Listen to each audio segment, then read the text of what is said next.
நாந்தம் வச்சு நிலமும் வளமும் சார்ந்த தொழிற்சாலைகளை உருவாக்கும்.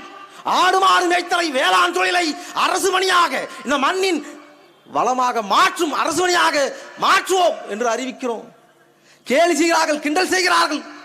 சீமான் இந்த சமூகத்தை பின்னோக்கி இழுக்கிறார் என்று கேலி செய்கிறான். இவர்கள் தான் ஒவ்வொரு முறை ஆட்சிக்கு வரும்போதும் கூவம் நதியை சுத்தம் செய்வோம் என்று பல்லாயிரக்கணக்கில் நிதியை ஒதுக்குறாங்க. திருப்பூரில் ஆண்டொன்றுக்கு பின்னலாடை உற்பத்தியில் வரக்கூடிய அந்நிய செலாவணி 25,000 கோடி. ஆனால் திருப்பூர் சாய கழிவினால் பால்பட்ட நொய்யலாற்றை எத்தனாயிரம் கோடியை செலவழித்து உங்களால் தூய்மைப்படுத்த முடியும்? இதுவரைக்கும் பல்லாயிரம் கோடியை செலவழித்தும் கூவமாற்றை தூய்மை செய்ய முடியாத, தூய்மை செய்ய வக்கற்ற இவர்கள் இன்னும் எத்தனாயிரம் கோடியை செலவழித்து நொய்யலாற்றை தூய்மை செய்வார்கள்? வெறும் அற்ப 25,000 கோடி.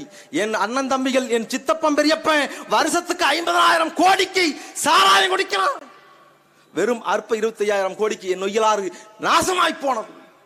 இவங்க பேசுகிறார்கள். இவ்வளவு பேசுறீங்களே தம்பி, சீமான் என்ன செய்தார்? நீங்கள் திமுக அதிமுகவை விமர்சனம் செய்யறீங்க. திமுக இந்த மண்ணை நாசம் செய்தது, அதிமுக இந்த மண்ணை நாசம் செய்தது, திமுக நாசம் செய்தது. சீமான் இந்த மண்ணுக்கு என்ன செய்தார் என்று கேள்வி கேட்கிறான். சீமான் மிக்சி தந்தாரா, கிரைண்டர் தந்தாரா, தொலைக்காட்சி வெட்டி தந்தாரா? இதோ நாமக்கல் மாவட்ட செயலாளர் என் பிள்ளைக்கு காலேஜில் சீட்டு வாங்கி கொடுத்திருக்கார். சீமான் எத்தனை பேருக்கு உன் கட்சியில சீட்டு வாங்கி கொடுத்திருக்கா? கல்லூரியில கேட்கிறான். கன்னியாகுமரி மாவட்டத்தில இருந்து ஒட்டுமொத்த கனிம வளத்தையும் கேரளா ஏற்றுமதி பண்றான். அந்த வளத்தை தடுத்து நிறுத்துவதற்கு இந்த ஆட்சியாளர் முடியுமா? நம்ம ஐயா ஒருத்தர் இருக்காருல்ல, ஐயா துரைமுருகன், அவர் சொல்றாரு, கனிம வளங்களை கொண்டு போறதுக்கு எதுவும் சட்டம் கிடையாது, யாரு வேணாலும் கொண்டு போகலாம். ஐயா துரைமுருகன் அவர்களே, நீங்க நல்லா பேசுறீங்க, எனக்கு ரொம்ப நல்லா இருக்கு, நீங்க சொல்றது சரிதான். பக்கத்துல கேரளாவும் இந்தியாக்குள்ளதான் இருக்குது. அங்க இருந்து ஒரே ஒரு செங்கல் அளவுக்கு ஒரு பாறையை உடைச்சு உங்களால எடுத்துட்டு வர முடியுமா? இல்ல உங்களுடைய இளைய புரட்சியாளர் சின்னவர் ஐயா கலைஞர் கருணாநிதிக்கு உண்மையிலுமே அவர் வாரிசுன்னு சொன்னா மிகையல்ல. ஐயா கலைஞர் கருணாநிதி இப்படிதான் சொன்னாரு, நான் இந்துக்களை பார்த்து திருடன்னு சொல்லிட்டாரு. நீதிமன்றத்துக்கு வழக்கான இந்துக்களை பார்த்து திருடன்னா நான் திருட்டு பையன் சொல்ல, அதாவது திமுக காரன் சொல்லல, நான் எப்படி சொன்னேன்னா இதயம் கவர்ந்த திருடன்னு சொன்னேன் அப்படின்னு சொன்னார்ல. இன்னைக்கு சின்னவர் அதுதான். சனாதனத்தை ஒழிப்போம், ஆட்சியே பறிபோனாலும் பரவாயில்ல, நான் சனாதனத்தை ஒழிச்சே தருவேன். இன்னைக்கு நீதிமன்றத்தில் வழக்காயிருச்சு. நீதிமன்றத்தில் என்ன தெரியுமா சொல்லியிருக்காங்க? நான் அமைச்சராக சொல்லலங்க, என்னுடைய தனிப்பட்ட விருப்பத்துக்காக சொன்னேன். தனிப்பட்ட விருப்பத்துக்கு தனிப்பட்ட கருத்து சொல்லக்கூடிய ஐயா உதயநிதி ஸ்டாலின் எதுக்காக பொது மேடையில் பேசணும்? வீட்டுக்குள்ள பேச வேண்டியதானே? வீட்டுக்குள்ள முதல்ல சனாதனத்தை ஒழிக்க வேண்டியதானே?